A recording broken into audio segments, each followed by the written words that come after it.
Alléluia, Alléluia, Alléluia, Alléluia, Alléluia, Alléluia. Vous n'avez qu'un seul Père, celui qui est aux cieux. Vous n'avez qu'un seul Maître, le Christ. Alléluia, Alléluia, Alléluia. Le Seigneur soit avec vous. Évangile de Jésus-Christ selon saint Matthieu. En ce temps-là, Jésus s'adressa aux foules et à ses disciples, et il déclara: Les scribes et les pharisiens enseignent dans la chaire de Moïse. Donc, tout ce qu'ils peuvent vous dire, faites-le et observez-le. Mais n'agissez pas d'après leurs actes, car ils disent et ne font pas. Ils attachent de pesants fardeaux difficiles à porter, et ils en chargent les épaules des gens. Mais eux-mêmes ne veulent pas les remuer du doigt. Toutes leurs actions, ils les font pour être remarqués des gens. Ils élargissent leurs phylactères, ils rallongent leurs franges. Ils aiment les places d'honneur dans les dîners, les sièges d'honneur dans les synagogues et les salutations sur les places publiques. Ils aiment recevoir des gens le titre de rabbi. Pour vous, ne vous faites pas donner le titre de rabbi, car vous n'avez qu'un seul maître pour vous enseigner, et vous êtes tous frères. Ne donnez à personne sur terre le nom de Père, car vous n'avez qu'un seul Père, celui qui est aux cieux. Ne vous faites pas non plus donner le titre de Maître, car vous n'avez qu'un seul Maître, le Christ. Le plus grand parmi vous sera votre serviteur. Qui s'élèvera sera abaissé, qui s'abaissera sera élevé. Acclamons la parole de Dieu. Louange à toi, Seigneur Jésus.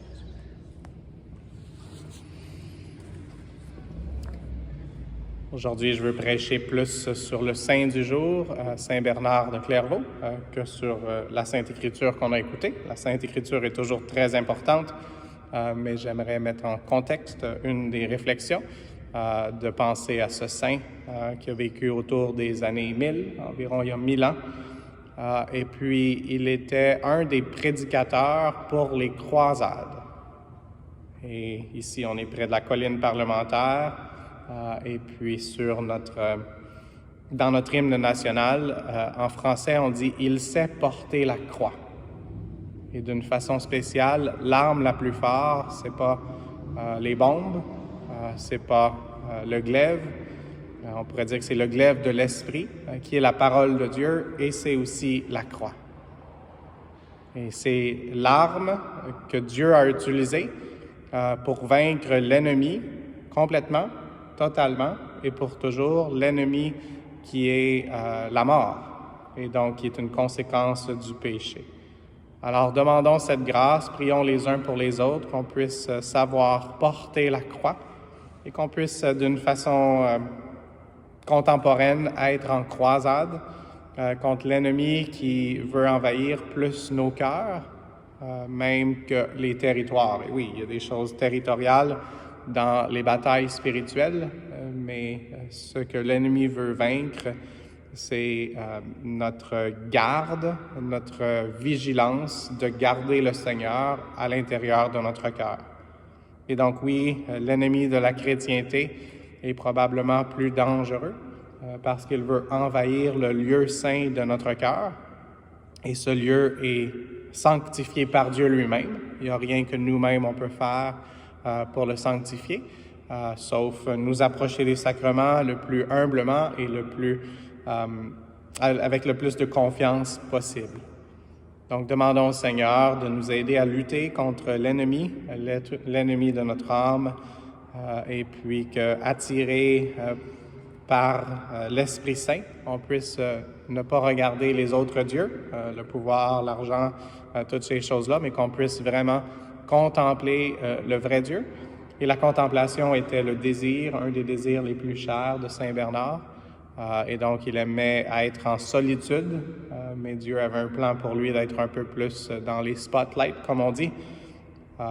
Et puis demandons aussi d'une façon spéciale aujourd'hui, samedi, qui est un jour marial, avec Saint Bernard, qui était en amour avec Dieu, mais d'une façon spéciale aussi avec la Vierge Marie. Demandons son intercession pour qu'on puisse utiliser toute la puissance de l'amour, toute la puissance de la prière, et qu'on puisse brandir haut et fort notre arme, qui est le chapelet, le rosaire, et que de cette façon-là, on puisse s'approcher, comme on a entendu dans la première lecture, aux sources d'eau vive, aux fleuves qui nous permettent de voguer dans l'Église, dans cette barque, avec le Seigneur et vers le Seigneur. Et avec Maman Marie, demandons de veiller et prier. C'est toujours important, et c'est important surtout dans les temps où on vit maintenant, de veiller et prier pour ne pas entrer dans la tentation et pour nous remplir de la présence même de Jésus. Et dans un moment, nous allons nous approcher du Saint-Sacrement de l'autel, puis même qu'on va avoir un temps en silence après.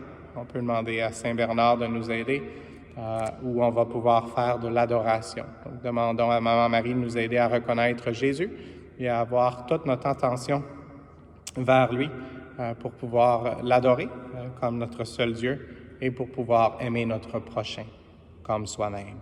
Amen.